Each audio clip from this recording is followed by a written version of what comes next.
Shalom and welcome to this live stream from Israel for Fred.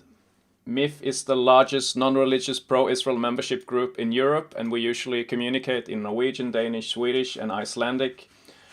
Today, however, we have a special guest joining us live from Israel. Yesterday we had a live stream with Israel's ambassador to Oslo. Please go back and listen to that if you haven't seen it. It's on YouTube and Facebook.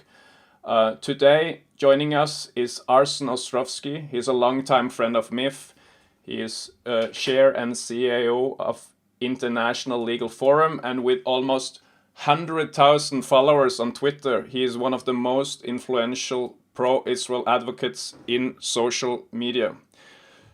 Welcome back, Arsen. It's good to be here with you, Conrad. Always good to see you, my friend. Yeah, and joining us also is MIF's journalist Bjarte Bjellås. Hello, Bjarte. Hello, nice to be here. We have lots of issues to talk about, and Arsen is one of the experts. First of all, Amnesty published their report this week, and we would like to have your comments about that. My comments. I'll try and be as diplomatic as I can. Please. This is not a real report. This is almost a work of science fiction. It's a work of hate. It's something that was written under the pretext of international law and human rights and care for peace, but that couldn't be further from the truth. I mean, this is a report that is riddled and filled with malicious lies, distortions of truth, fabrications of law, and sheer hate against the Jewish state, against the state of Israel. It's part of Amnesty's campaign, as well as the Friends, the Human Rights Watch, these extremist organizations. It's part of their really long-standing and relentless campaign of vilification and delegitimization against the state of Israel. At the end of the day, they can say a lie 1,000 times that Israel is apartheid, but a lie is a lie is a lie, and it won't make it true. So we need to call out this for what it is, an anti-Semitic piece of work.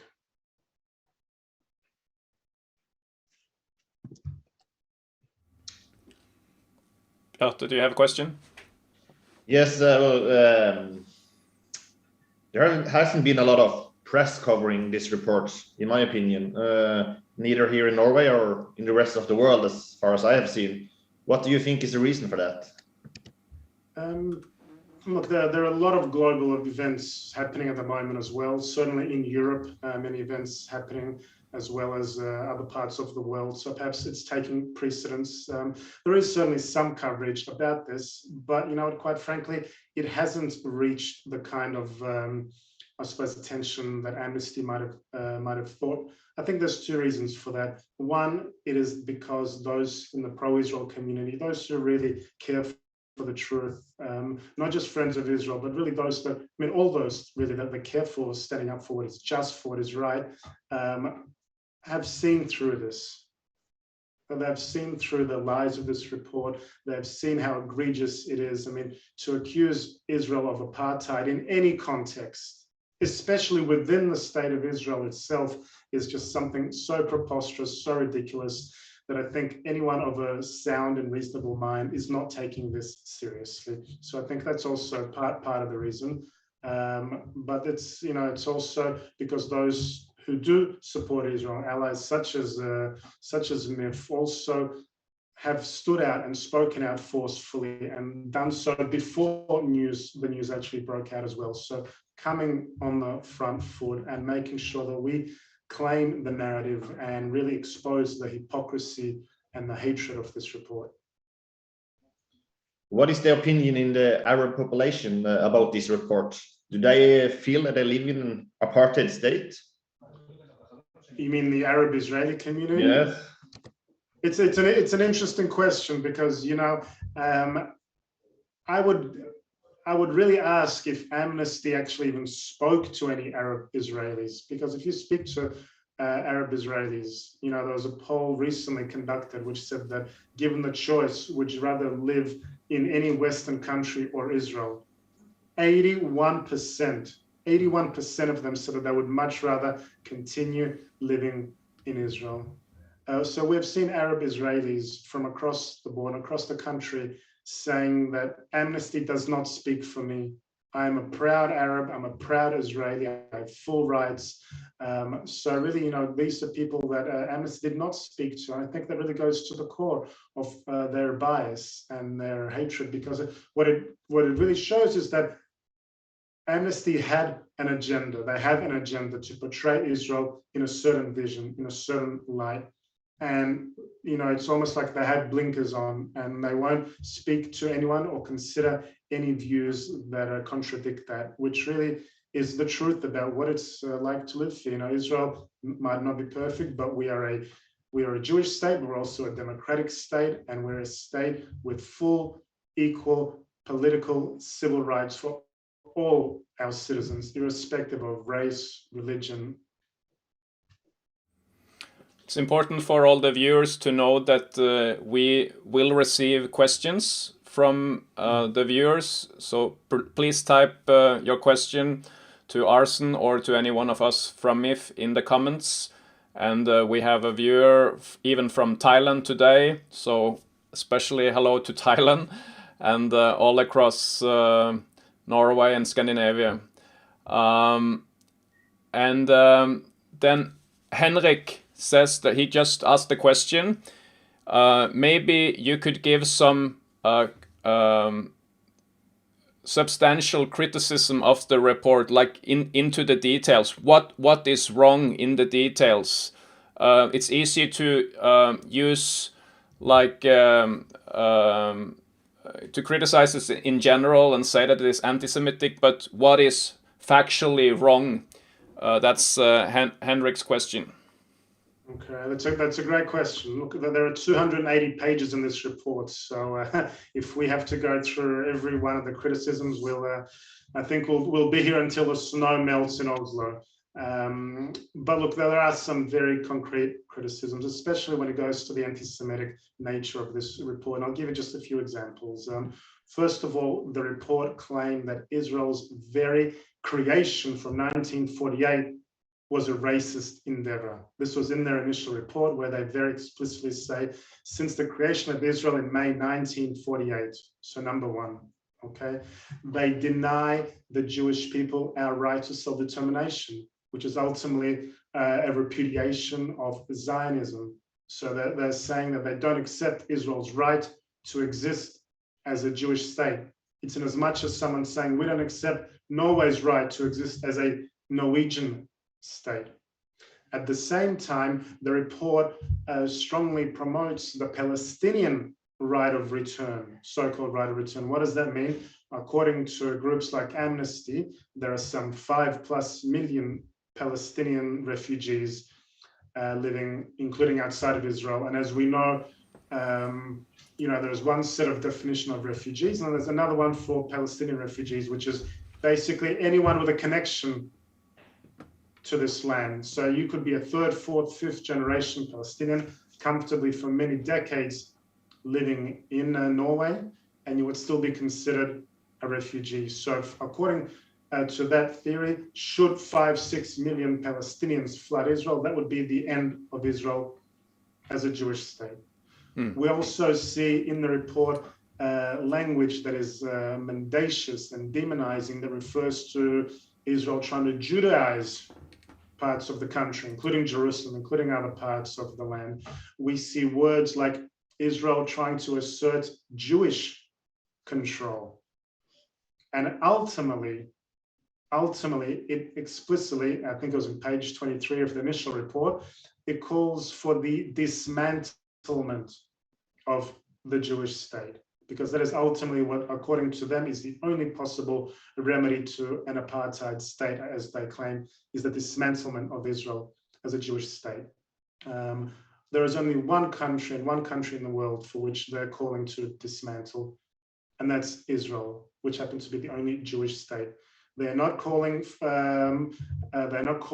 China, or Russia or Syria or Iran, or for that matter, Venezuela, Cuba, North Korea as as apartheid states, just Israel, just the Jewish states. What we're seeing is really this continued, relentless denial of rights to the state of Israel. So, Arsen, yeah, the director of Amnesty in Norway was asked that question on TV yesterday here in Norway. He asked, so why haven't you called other countries apartheid regimes? And he said, oh, we may do that in the future, maybe.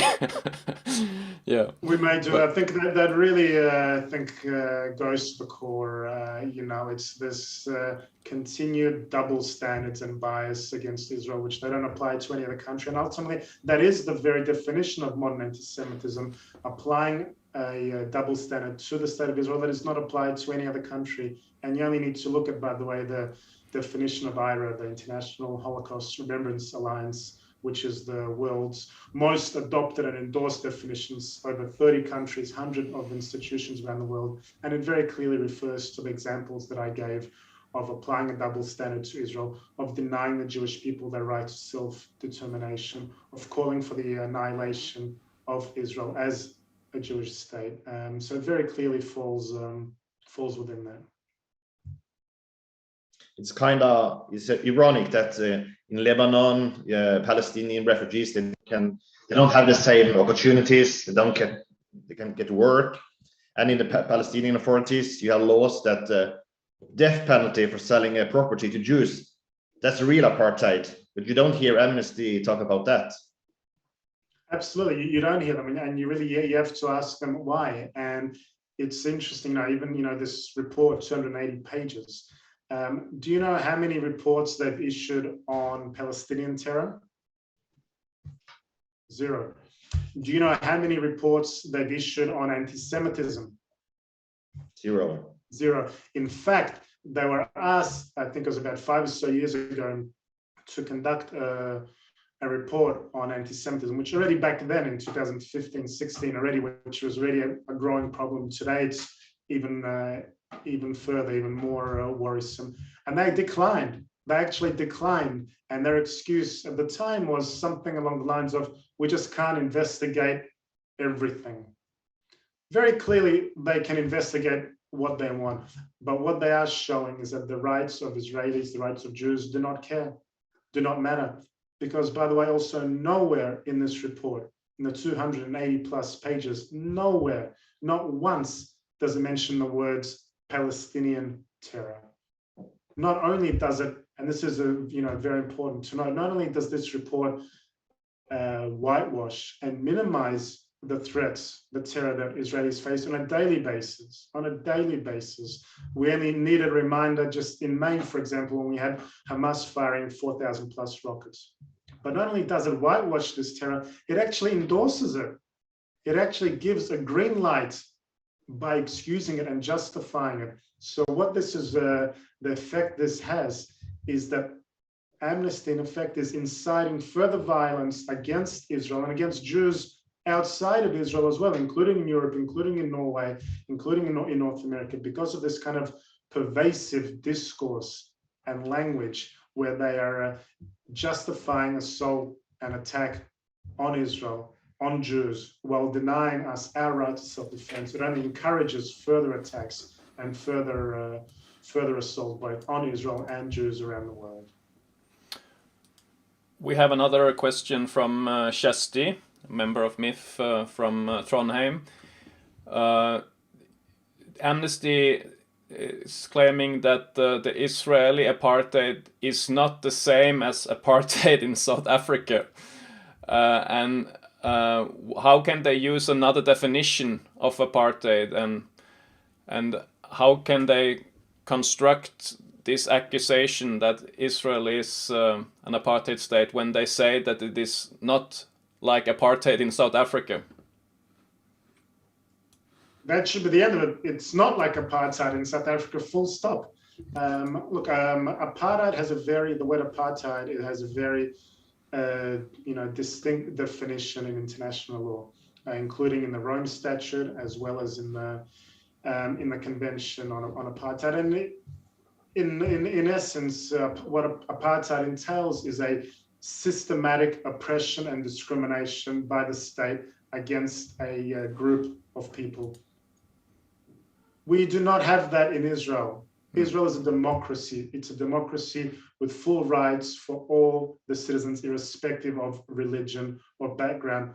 One of the things in this report, for example, Amnesty had said that Israel's very creation was founded upon a discrimination between Jews and Arabs. But you only need to look at the Declaration of Independence of Israel, which very clearly states the state of Israel shall be open to all its citizens, irrespective of race or religion. Israel is not a perfect country. I don't know any country in the world that is perfect. Norway, with all my respect, is not perfect either. Each country has issues, but there is no systematic discrimination. There is no systematic oppression. Arab Israelis here can do whatever they want, wherever and whenever.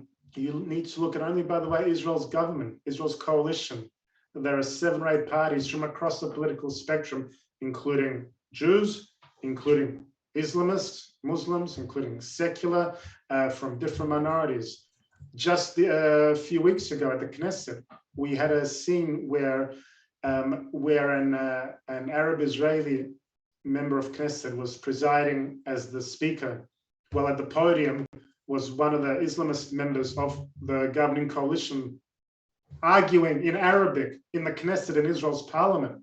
You want to tell me that is apartheid?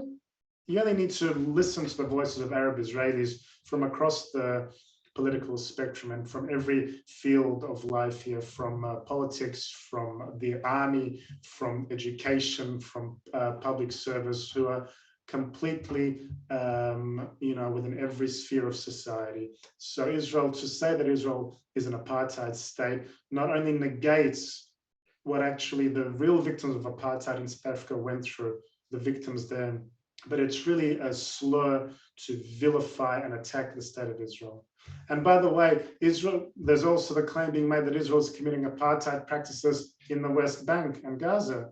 Again, that is a complete and malicious lie, which is very easy to debunk, because in Gaza, we know that the terrorist group Hamas is in control.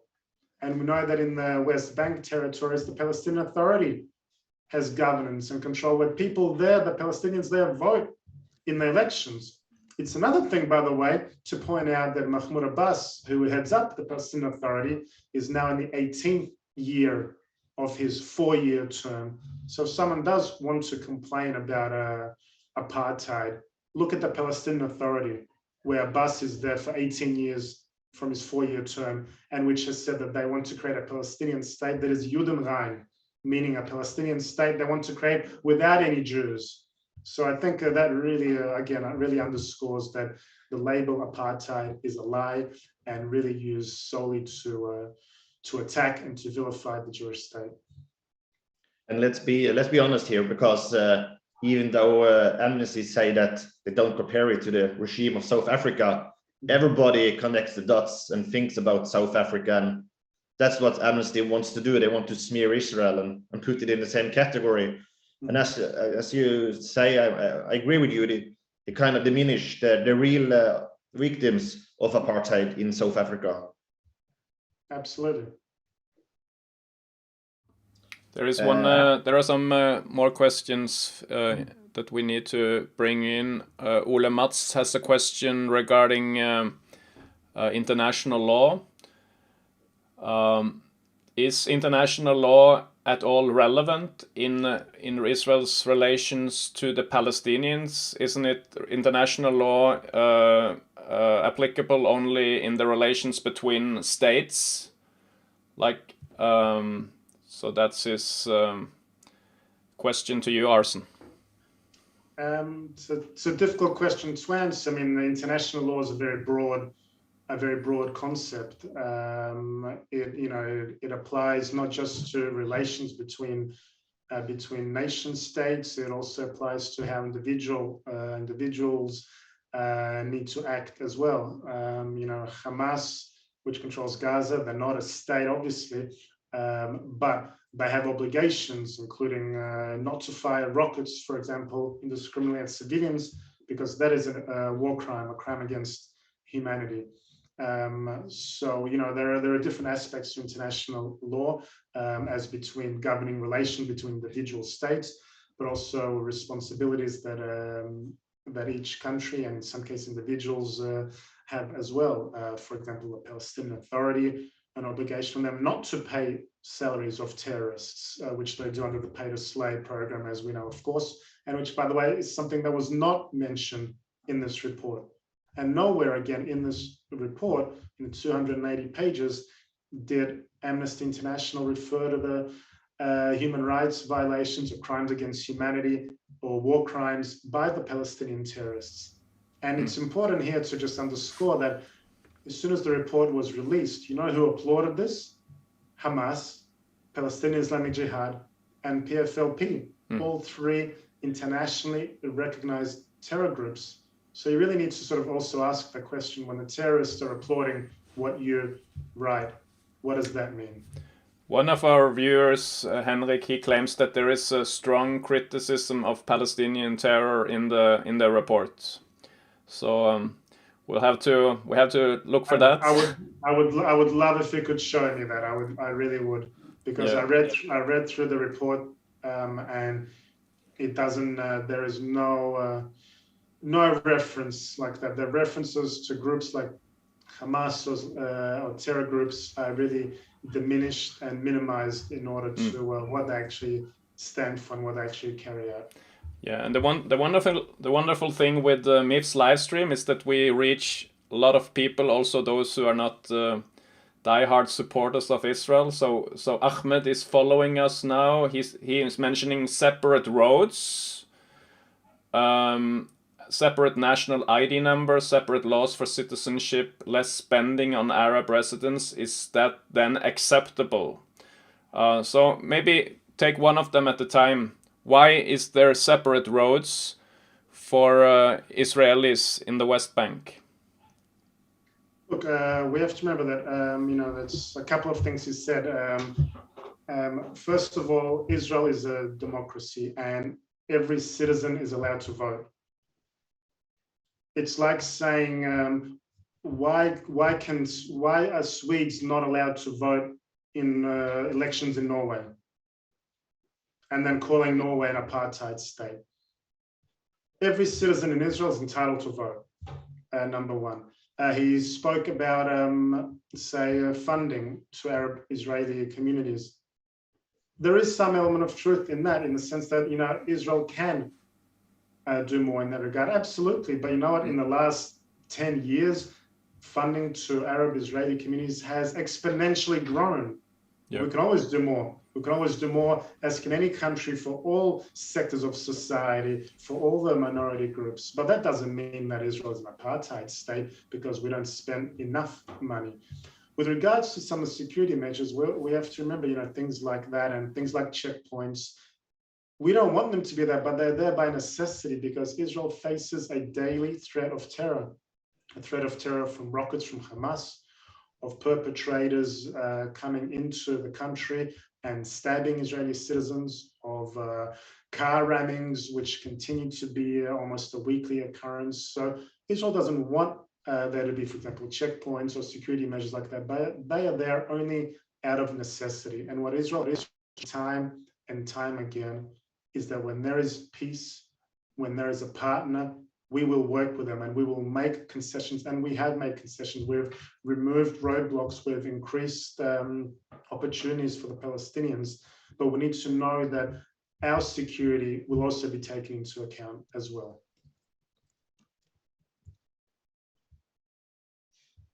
I have a couple. I can start with it. Because Amnesty is not the first organization to label Israel as apartheid.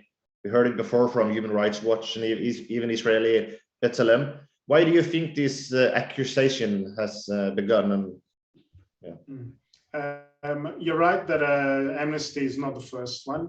Human Rights was the first major international organization which released a report last year. So in many ways, Amnesty is just a little bit late to the party, so to speak. They're just recycling a lot of the lies that we saw in the Human Rights Watch report. But Amnesty has gone one step further into alleging also that Israel itself is an apartheid state. And that is the first time they've made such an allegation. But to answer your specific question about timing, this is not by coincidence. None of this is by coincidence. There are a number of important events happening this year, especially at the United Nations, where the apartheid label and assault on Israel will feature prominently, including and starting with the Human Rights Council, which is meeting in March this year, where the special rapporteur will be making presenting his report. And this is, by the way, the same Human Rights Council which has condemned Israel almost more times than the rest of the world put together. The same Human Rights Council, which includes members such as Venezuela, Russia, China, Cuba. Not exactly a great exemplar of freedom and democracy. We know that later this year, there will also be a commission of inquiry against Israel, which has been launched in the wake of the war in May. And this is something that is unprecedented in the history even of the UN inquiries against Israel. It's completely open-ended. The composition of the committee is entirely biased. People like Nadi Pillay, who is heading it, having previously already condemned Israel of apartheid and war crimes and support for BDS. So we know that these apartheid labels will feature only more prominently at the UN. So I believe that Amnesty wanted to really capitalize on that. And this is really just, I suppose, the opening salvo in this battle for this year.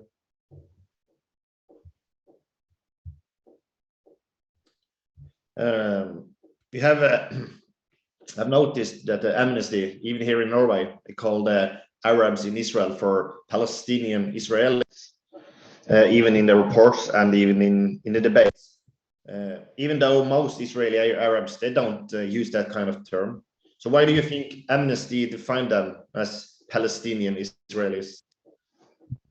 It's a good question. I think it really would have been nice had Amnesty actually spoken to Arab Israelis. Not just the ones that fit their preconceptions, but I think it's part of their overall. It's on the one hand, they're afraid of the truth. They don't want to hear actual voices of Arab Israelis. And by the way, I'm not sure how many Palestinians they spoke to either, quite frankly. This is a report that was issued out of the headquarters in London. The same Amnesty office in London that has been plagued by charges of racism itself. And now they're the ones that are casting aspersions and allegations against Israel. But at the end of the day, I think it fits their narrative of this being an Israeli-Palestinian conflict, as long as they can amplify the numbers, as long as they can continue such false charges, saying that Palestinians are not allowed to vote in Israeli elections, when we know that's not true. It really fits their really twisted narrative that is devoid of any reality or grounding in truth. Just reminding everyone, all the viewers, that you are free to send in your questions, and as you have seen already, Arsen has answered many questions from the viewers. We will now start to speak about a few other topics. And I know, Arsen, one issue that is dear to you and where you have been heavily involved is with the new Abraham Accords and the new budding relations or blooming relations with Emirates and Bahrain and other countries. What's the latest? It's interesting, noting this, and also still a little bit continuing the previous discussion.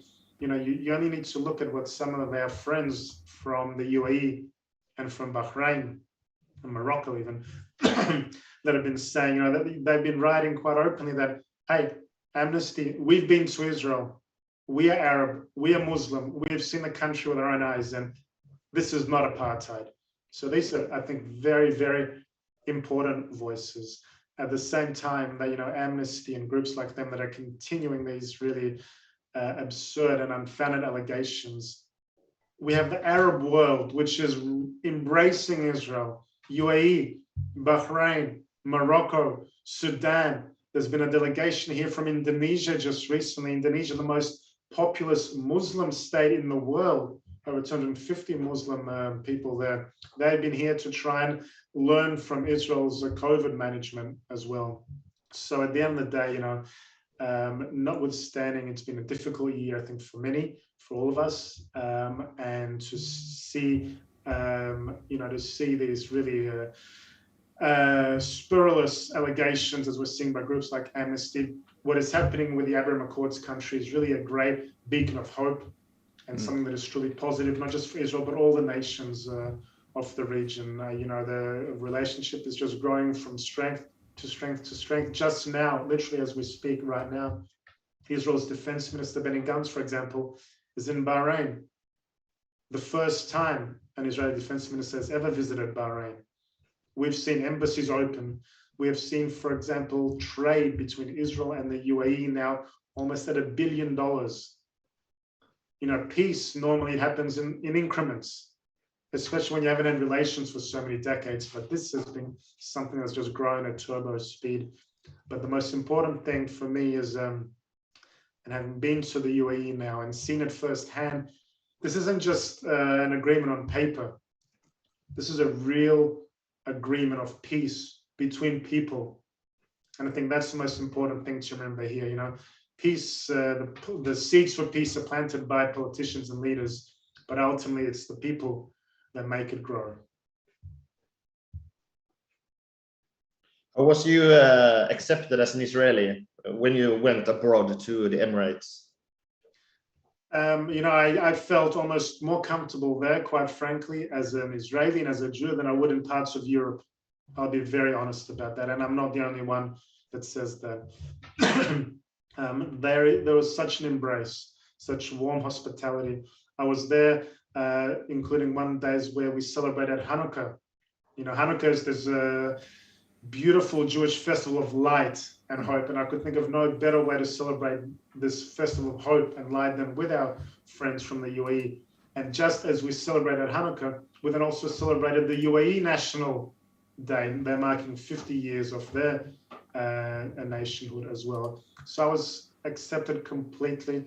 I was accepted without any reservation, and really there was just such a warm and sincere and honest embrace, and as it should be. It was like people that I've met, only online, but now having met them in person, it's as if we've been friends for years and years, and that's how it should be. It should be natural. It should be real. It should be authentic and beautiful as it is. So it's really, it was wonderful to be there. And by the way, exactly as they are being accepted here in Israel.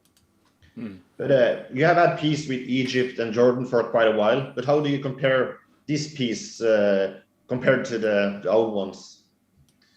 Look, one peace is a cold peace, the peace between Egypt and Jordan, and the other is a warm peace, the peace with UAE, the peace with Bahrain, with Morocco as well. With Sudan, it'll take a little bit more time because, as I said, a few moments ago, this is a people-to-people peace.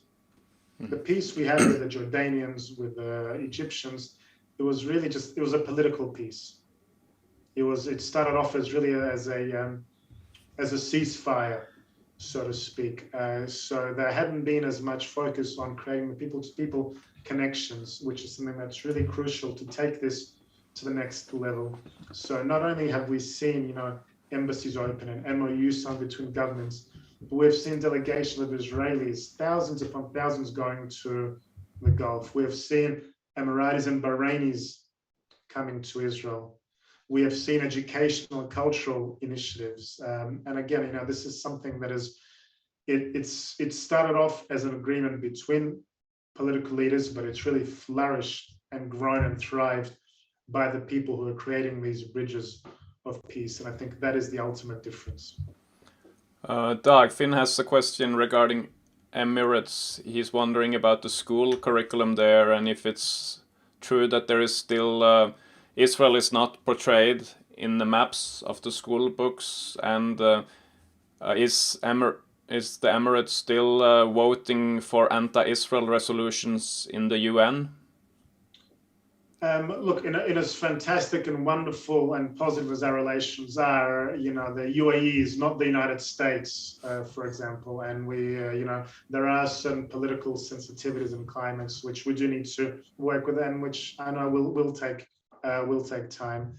Look, at the UN, they have voted in some resolutions. We'd rather they voted differently. But you know what? If you ask me, would I rather some kind of meaningless vote at the UN or actual tangible peace? Would I rather a resolution on paper, or would I rather $1 billion in trade? And would I rather defense and security agreements between our countries and coordination against Iran? I'll choose the latter any day. And I think anyone reasonably would. So what happens at the UN happens at the UN. I hope that changes, but I certainly would much rather real, tangible peace, which is something that we're seeing. With respect to the educational component, again, it is something that will take some time to build on. It is not perfect, but I can tell you, having reviewed some of the material, they're already referring to the Abraham Accords. They're referring to the role of Jews in the Middle East as well. So they are far, far ahead of most other countries. UAE even has a ministry for tolerance. I don't know any other country, not even some of the Scandinavian countries, which are considered year after year as being the most perfect countries in the world, having a ministry for tolerance, but they certainly do that. So they are far, far ahead of not just most countries in the Arab Middle East world, but quite frankly, many in the rest of the world as well. But there are certainly improvements that can be made from all sides. But on a whole, you know, they are a community in a country that certainly does value. And I've seen it with my own eyes, not just in the curriculum, but also in the people, and speaking with them, how much value they place on tolerance, on peace, on acceptance of the other. Jacob is wondering if you could comment on the organization Peace Now and if they still have a role in Israeli politics. Oh, okay. No, look, I don't think they have a role in Israeli politics. Israeli society is really, quite frankly, we've moved on from some of the stale, outdated views of organizations like Peace Now. And quite frankly, I think Peace Now is an organization that probably focuses far more on outside of Israel instead of trying to make the case within Israel.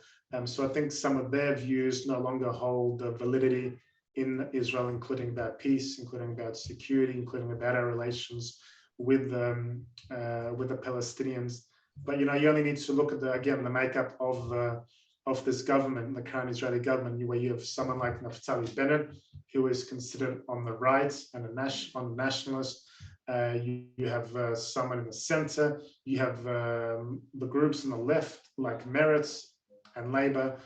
So Peace Now, I think, is struggling to find a home within that because the rest of the country has really moved on from some of the views which, unfortunately, they continue to espouse. Do you think the peace now with Emirates and other Arab countries is it a fragile peace? And do you think who do you think maybe will be the next country to be friends with Israel? If I told you who would be the next country, I would maybe tell you what the lotto numbers will be as well. Look, I don't know which will be the next country, but there are certainly any number of countries that are being discussed, including possibly Malaysia, possibly Indonesia, even Saudi Arabia is a possibility because there are developments also in Saudi Arabia, for example, flights over each other's territory, which is a huge development, but that will take a little bit more time. I have no doubt whatsoever that there will be other countries that will join the family of Abraham Accords nations. That I have no doubt. It's only a matter of, I believe, a matter of time. With respect to the other question, is this a durable peace? I believe so. And I'll give you one example. We only need to see what happened in May. In May, you know, we had this devastating war for a number of weeks between Israel and Hamas in Gaza. Over 4,500 rockets were fired. Israel was forced to respond in a defensive measure. And relations with our friends in the UAE and Bahrain, for that matter, not only survived that, but they grew from that. And one of the examples I can give you, and I mentioned I think before when we spoke last time, is that when rockets started falling on Israel, and I found myself and my family in a shelter, the first to ask me, "Are you okay?" were my friends from the Emirates. And that is something I will never forget. So yes, I believe this peace is durable, it's long-standing, and it's something that only grows from strength to strength. Yeah, let's hope that will happen. And some Israelis I talk to, they say that Israel will lose Europe, but be more at home in the Middle East. I think it's interesting. Culture. Israel and the Jewish people, certainly, it's a mosaic and tapestry of people and cultures from different parts of the world. We have Jews that came from Europe. We have Jews forced to flee from the Arab world, from the Middle East over the last decade. So we have Jews from, not just Jews, and by the way, citizens from all over the world, and they've culturally we fit just as much, I believe, in Europe, being a modern country, a Western country, in as much as we also fit in completely in the Middle East, which is a thriving, forward-looking place. What I saw in the UAE, in the Gulf, it's not what people make out to be. It is incredibly intelligent, advanced, forward-looking country, and we feel just as home there, certainly, as we do in Europe and America, for that matter. We certainly face challenges on a political and geostrategic level within Europe. I mean, the EU as a body continues to, single out Israel and apply double standards, singling out settlements, especially while maybe turning a blind eye to Palestinian terror and NGOs and violence and pay to slay. But we also have a number of important allies, countries in Europe that are standing out for Israel, that are standing up for Israel. And I certainly hope that Norway, which has an instrumental role to play, that we can see more positive actions also from Norway on this level. Do you have time for some questions regarding Russia, Ukraine? It depends on the question. I can do my best, albeit having been born in the Ukraine, being born in Odessa before my family and I fled. Then Soviet Union, of course. So I do sort of have some experience, but a lot has happened in the years since. I can listen to the question. Whether I answer that is it depends on the question. Go ahead, Bjarte. I have a question, because Israel have a very special position here with the connection to Russia, and have a very good connection to Ukraine as well. Both countries have a big Jewish community. What do you think Israel's role is in this conflict? To stay out. To stay out of the conflict. Look, it's I think this particular issue is one that really ought to concern much of the world, certainly in Europe, certainly those that are on the border there. What Russia is doing is certainly concerning on many levels, on the political level, on the geostrategic level, and on international law level. But we also live in a realist world. Israel also has relations with Russia, including on security measures regarding Syria. We also have very important relations with the Ukraine.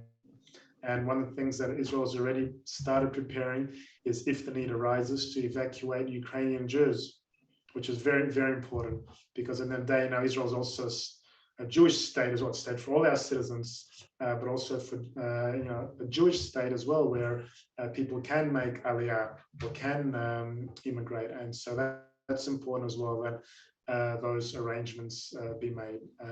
But what will be seen, it really remains. I think a lot will depend on what the United States and the Biden administration does, and also what the EU and some of the EU powers such as Germany, France, and the UK do.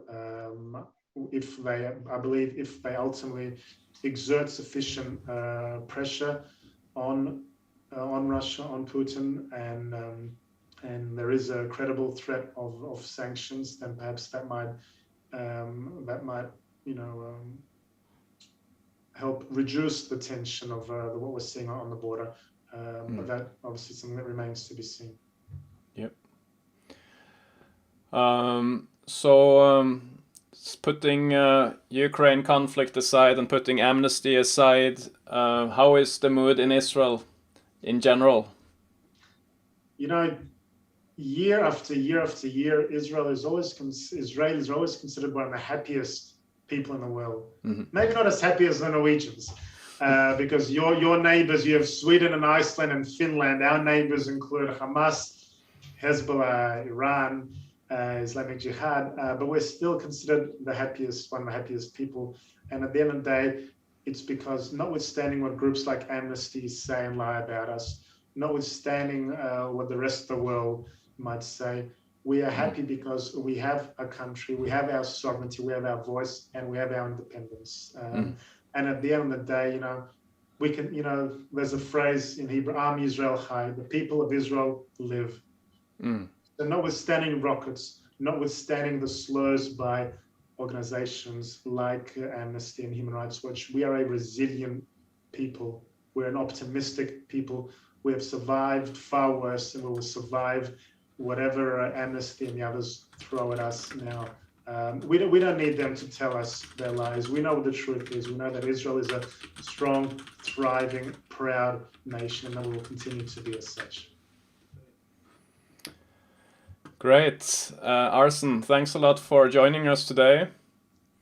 My pleasure, Conrad. Hopefully next time in person soon, whether you here in Israel, you're always welcome, or us in Norway. But we truly appreciate the incredible work that MIF is doing, certainly, not just today, especially today, standing up to the lies of Amnesty and speaking the truth to the people of Norway. But always, you know, you're a valued friend and partners, and we hope to only do more good things together with you.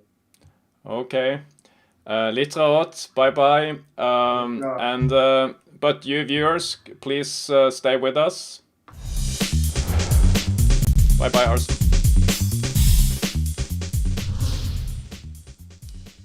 Så da fortsetter vi på norsk. Tusen takk for at du har vært med oss i sendingen, og vi håper virkelig at du deler dette, slik at flest mulig kan få informasjon. Og straks skal du få høre Bjarte og meg snakke om en av de verste artiklene om Israel som har vært på trykk i noe norsk magasin eller avis så langt i år.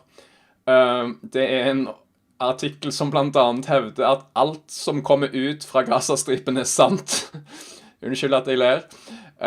Og en artikkel som hevder at Israel har all skyld. Så følg med videre i sendingen, så kommer vi straks tilbake. Med norsk hjelp og fredspris fra Nobelkomiteen skulle konflikten mellom israelere og palestinere ta slutt for alltid. Men slik gikk det ikke.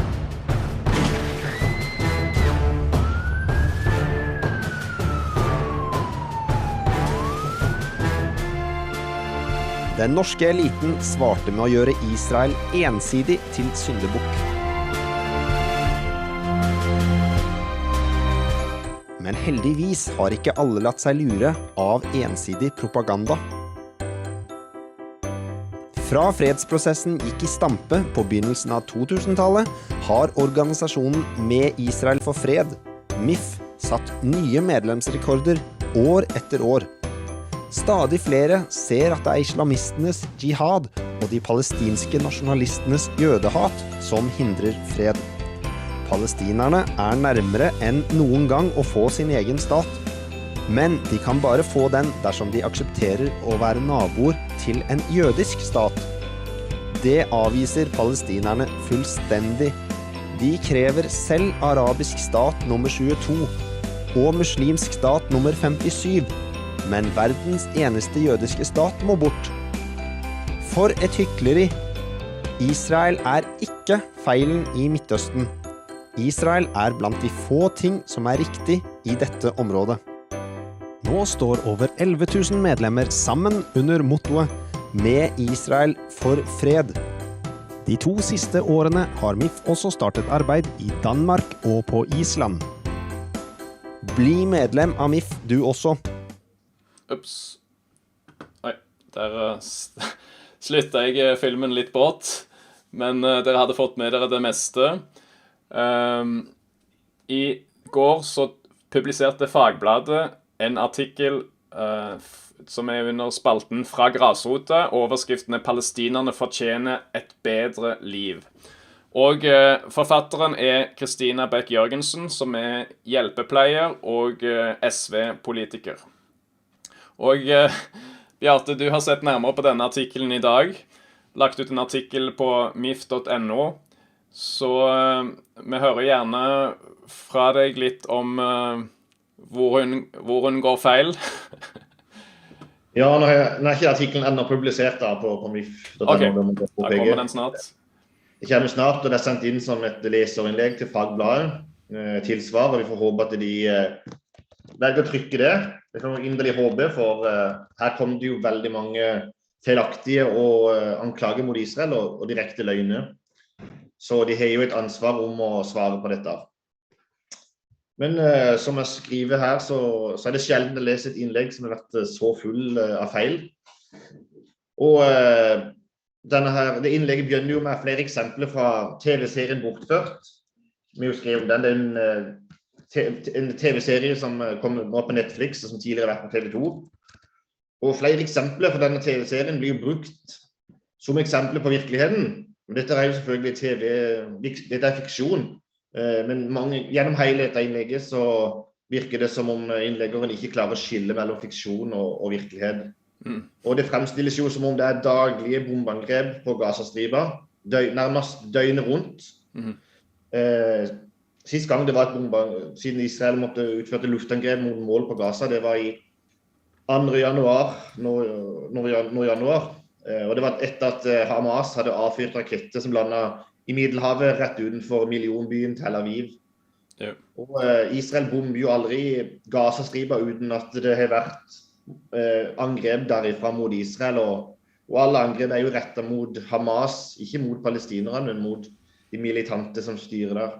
Hun skriver etter 24 timer starter bombingen igjen, og den har ennå ikke stoppet. Ja, så det høres jo ut som om bombingen konstant, at det nærmest skjer døgnet rundt. Og det jo ikke det eneste. Hun omtaler jo også Gaza som verdens største fengsel. Og det jo en anklage hun ikke alene om å komme med. Men som jeg da skriver i denne motsvaret, så finnes det jo 2 grenseoverganger fra Gaza. En inn på Israel og en inn i Egypt.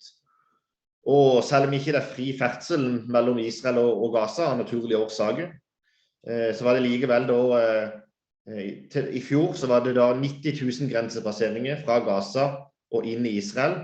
Og dette tallet øker og øker på grunn av at antall arbeidstillatelser fra Gaza inn i Israel økt. Det jo palestinere fra Gaza som får medisinsk behandling i Israel, og det jo andre årsaker til passering. Og i tillegg ser du grenseovergangen Rafah mellom Gaza og Egypt, og denne var i 2021 åpen i 221 dager. Og her kan jo palestinerne i utgangspunktet fritt passere, men det veldig mye korrupsjon som gjør at de som har penger kjøper seg en plass først i køen. Og det gjør jo at de som må litt nederst på rangstigen, de kan problemet komme seg ut på grunn av at rikere personer kjøper deres plass i køen. Men dette jo ikke noe Israel kan klandres for, og det var da i fjor over 100 000 personer som forlot Gaza-stripa via Egypt. Så man kan jo ikke kalle dette for et fengsel når fengselsporten åpen i store deler av året. Hun får seg til å skrive her Israel offeret i denne TV-serien, og jeg tviler på at det sendt en TV-serie der de fremstiller Israel som offer, men hun skriver da, sitat, «I virkeligheten har staten Israel og USA etter min mening all skyld». Det jo ganske utrolig å kunne komme med en sånn påstand.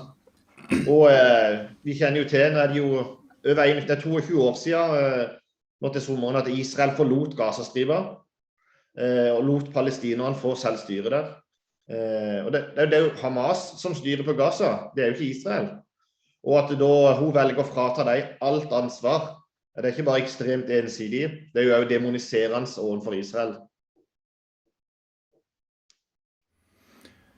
Så hun skriver også at Hun slutter med spørsmålet da, hvorfor bomber Israel fortsatt Gaza? Ikke vet jeg, men nok er nok. Verden må stoppe det jeg mener er en militær mobbing av 1,9 millioner mennesker. Så hun har liksom ikke forstått at Israel ikke bomber på Gazastripen når det ikke er konflikt. Nei, det virker jo her som om hun tror at bombene faller hver eneste dag. Men sannheten er jo at i løpet av de siste årene, utenom krigen i mai 2021, når Israel ble angrepet av 4.300 raketter fra Gazastripen, så er det knapt noen bombeangrep på Gazastripen. Det har vært noen få tilfeller, og det har kun vært mot noen militære mål, noen Hamas utkikspunkter eller våpenfabrikker, og det er veldig, veldig sjelden det rapporteres om menneskelig skade, og i alle fall ikke blant sivile. Og i dette innlegget her også, så ikke bare påstanden om at du trekker frem vann, men hun peker også på at det er lite tilgang på strøm, og skriver at på Gaza er det kun strøm 1 dag, eller 1 time i døgnet. Men sannheten er jo at det er opp mot 15 timer strøm i døgnet.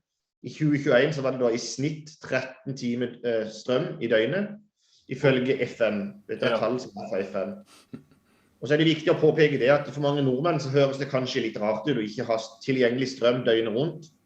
Men dette er jo et problem, ikke bare her, men i store deler av Midtøsten, og spesielt i store deler av Asia og i Afrika. Vi trenger ikke se lenger enn nabolandet til Israel, Libanon. Der har de jo vært uten strøm i over et døgn, flere tilfeller. Og der er det også snakk om strøm i snitt 3 timer om dagen. Altså på Gaza er det 10 timer mer strøm enn det er i Libanon. Så må vi også påpeke det at nesten all strømmen som er på Gazastripen, den kommer fra Israel. Det er israelske kraftverk som produserer strømmen på Gazastripen. Så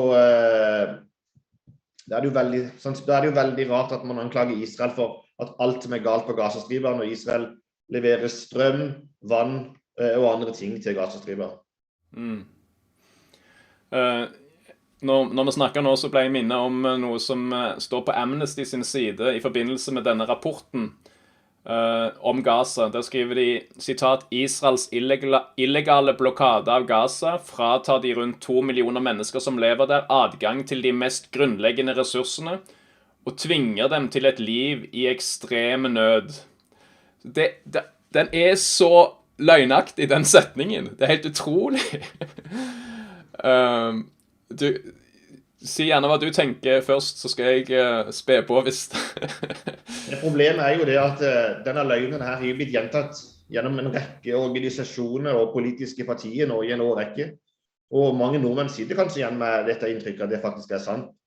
Men hvis man følger situasjonen tett, så vet man jo at dette her er så fjernt fra sannheten. Og jeg har jo jobbet med et foredrag som heter Den andre siden av Gazastripen, der vi ser at forholdene ikke alltid er sånn som det blir fremstilt i media og gjennom Amnesty og andre organisasjoner.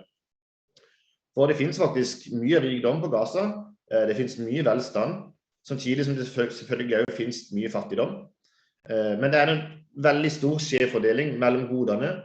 Du har Hamas som styrer og deres kompanjonger som forsyner seg grovt. De øverste lederne i Hamas, de er gode for flere titalls milliarder kroner. På Gaza har du over 1000 Hamas-medlemmer som er dollarmillionærer. Så det er masse rikdom, det er masse ting. Men det er bare det at du hører med ofte stor elite som forsyner seg grovt av tingene. Absolutt. Jeg holdt på å lete frem dette foredraget som du har hatt, for det er jo veldig fint for folk å få med seg. Kaste det inn i bildet her. Her ser dere Bjarte sitt foredrag, som er fra da november i 2020, nærmere 1800 visninger nå. Den andre siden av Gaza, foredraget Israel-haterne ikke vil du skal se. Så flott at så mange har fått det med seg da. Absolutt, og det har jo hatt en del foredrag rundt i landet som mange har fått sett. Og der er jo de fleste som ser foredraget, de blir jo litt overrasket over den siden av Gaza som jeg viser, for den siden ser du ikke i norsk media, den siden hører du ikke om fra Amnesty eller andre. Så personlig også, så var det mye av det jeg gravde frem med dette foredraget overraskende, fordi man har skapt et sånt villedende bilde av forholdene på Gaza, at man kun ser for seg at det den elendigheten som Amnesty påstår. Og det sies jo at ingen varer slipper inn her, men det jo 100 000 lastebiler med varer som krysser grenser fra Israel og inn i Gaza hvert år, og altså vi snakker over 400 lastebiler hver eneste dag. Og som du har påpekt tidligere, så jo kun 5%, eller rundt 5% av de varene humanitære varer. 95% kommersielt gods. Og det sier jo litt grann eventuelt om denne nøden.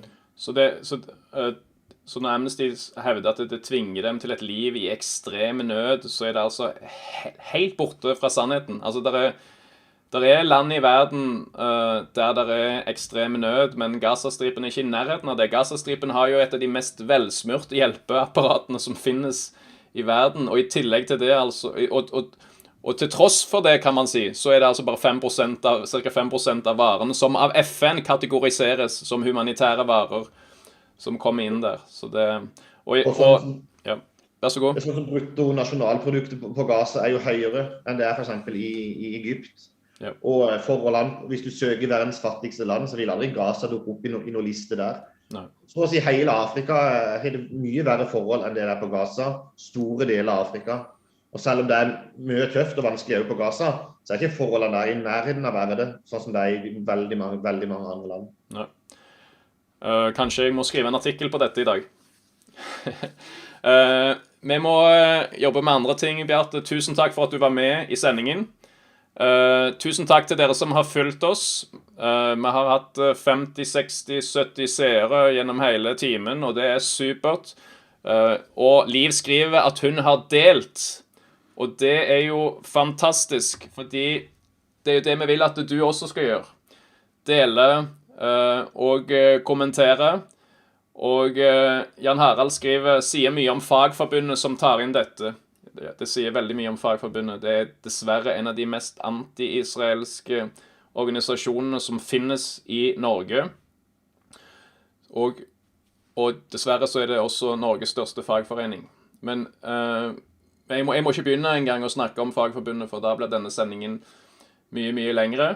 Tusen takk for at dere var med, og så ses vi i neste sending. Pass på at du abonnerer på MIF på YouTube, og at du har innstillingene slik på Facebook at du får meldinger. MIF også nå på Twitch, så disse livesendingene går på Twitch.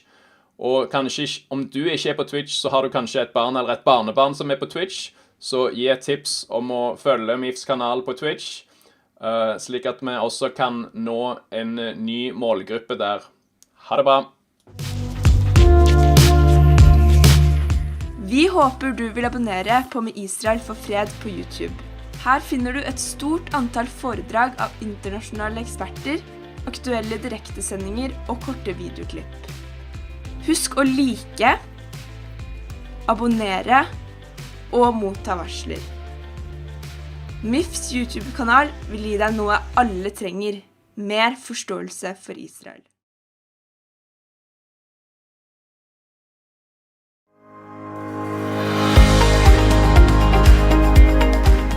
Husk å følge Med Israel for fred på Facebook.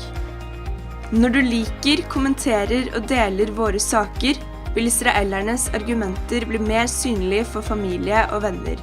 Det jo akkurat dette du vil. Her et godt tips. Velg følgeinnstillinger. Du kan stille inn at saker fra MIF får høyere prioritet i nyhetsoppdateringen din. Og du kan skru på egne varsler om artikler, videoer og direktesendinger. Med Israel for freds Facebook-side gir deg noe alle trenger, mer forståelse for Israel.